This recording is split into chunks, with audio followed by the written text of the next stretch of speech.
నమస్తే, welcome to reflection news. నేను శర్మ. అమిత్ షా ఒక స్టేట్మెంట్ ఇచ్చింది. నక్సలిజం దాదాపు అంతమైంది. లోక్సభలో అమిత్ షా ప్రకటన. లోక్సభలోనే చెప్పింది నేరుగా. ఈ కగార్ చర్య ఎప్పుడైతే వీళ్ళు మొదలుపెట్టినో మార్చు 19th ఏదో డేట్ చెప్పిన వాళ్ళు, ఆ టైం వరకు మేము ఇంచుమించుగా క్లోజ్ చేస్తామని ఒక శబదం, అదిగా ప్రతిజ్ఞలాగా.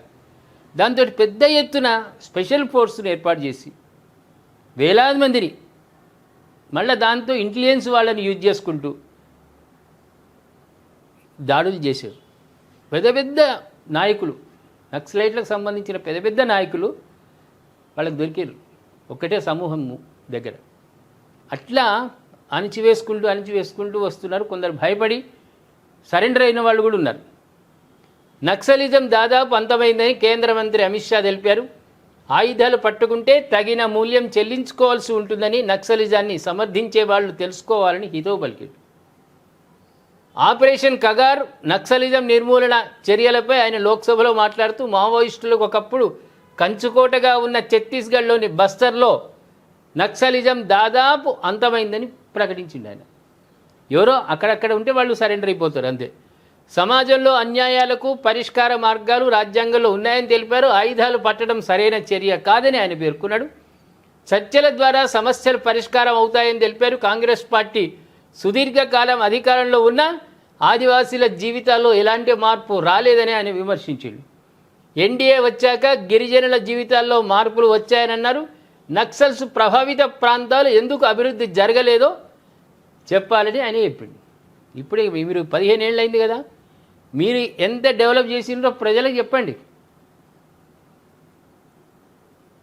చచ్చిపోయిన బర్రె 11 పాలు ఇచ్చింది అనకుండా సామెతను మనం మర్చిపోవాలి. ఇక్కడ రాష్ట్ర ప్రభుత్వం అయినా సరే, ఏవైనా సరే, ఇప్పుడు మీరు చేస్తున్నది ఏంది అది చెప్పుకోవడం ప్రజలకు తెలిసిపోతుంది.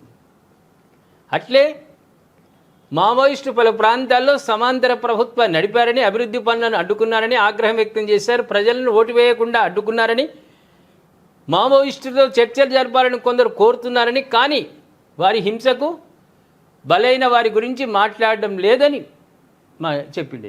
వాస్తవాన్ని కూడా దోచుకోవడం నక్సలిజం ఏంటంటే ధనవంతుల దగ్గర తీసుకొచ్చి లేనివాడికి పంచాలి అనే సిద్ధాంతం వాళ్ళ. కాలక్రమేణా ఏమైందంటే మెల్లమెల్లగా అది దారి తప్పింది.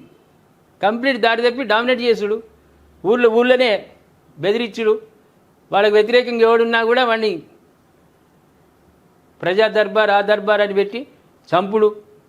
ఇన్ఫార్మర్ అనే నెపంతో నిజంగా ఇన్ఫార్మర్లను కానే గారు కొందరు, వీళ్ళు చంపిన వాళ్ళల్లో ఇన్ఫార్మర్లు గారు పాపం, కాని వాళ్ళని కూడా నడి రోడ్డు మీద చంపినటువంటి దాఖలాడు. హింస అయిపోయింది. అది హింస అయిపోయింది. ఒకటి పెత్తందారి వ్యవస్థగా మారేసరికి ప్రజలు కూడా విసుక్కున్నారు. ఒకప్పుడు సిద్ధాంతం వేరు, కాలక్రమేణా వచ్చినటువంటి మార్పుల వలన ప్రజలు కూడా విసుగు చెందిరు. దాంతో ఏమైందంటే పూర్తిగా వాళ్ళకి వ్యతిరేకత వచ్చేసింది. రెండోది ఎలక్షన్. ప్రజాస్వామ్యంలో అత్యంత బలమైనది ఏంటంటే ఎన్నికలు. ఈ ఎన్నికలను కూడా వాయిదా వేయద్దు. ఊళ్ళకు క్లోజ్. ఎవడు పోలింగ్ బూత్ సంబంధించిన ఆఫీసర్లు ఎవరు రావద్దు ఇక ఊళ్ళకు. ఇట్లా బహిష్కరణకు గురైంది. ఇవన్నీ కూడా ప్రజలలో వ్యతిరేకత వచ్చుడు.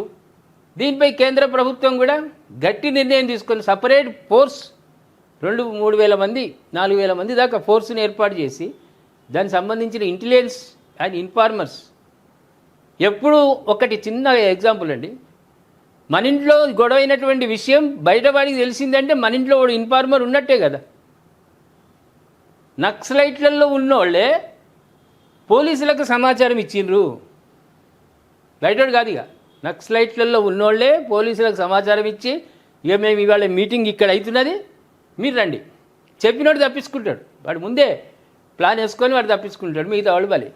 అట్లా ఒక ప్రణాళిక, పద్మవ్యూహం ఛేదన ఎట్లుంటుందో ఆ విధంగా చేసి ఇంచుమించుగా మావోయిస్టులు లేరు అని కేంద్ర ప్రభుత్వము, అందులో హోంమంత్రి అమిత్ షా పార్లమెంట్లో చెప్పిండంటే నమ్మొచ్చు. ఇది ఈ స్టేట్మెంట్ అనేది 100% కరెక్ట్. కొందరు లొంగిపోయినరు, వాళ్ళ మీద ఎంత రివార్డు ఉందో ఆ రివార్డు ఇస్తారు, వాళ్ళకి ఉపాధి కల్పిస్తారు, అది వేరు. కానీ మంచి మంచి నాయకులు, యాక్టివ్గా మూవ్ అయ్యేటువంటి నక్సలైట్లు మొత్తం అంతరించిపోయారు. ఏమంటారు ప్రేక్షకులారా?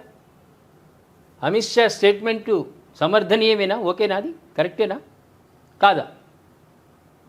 మీ కామెంట్ రూపంలో తెలియజేయండి మీరు. అదేవిధంగా సబ్స్క్రైబ్ చేసుకోండి, షేర్ చేయండి.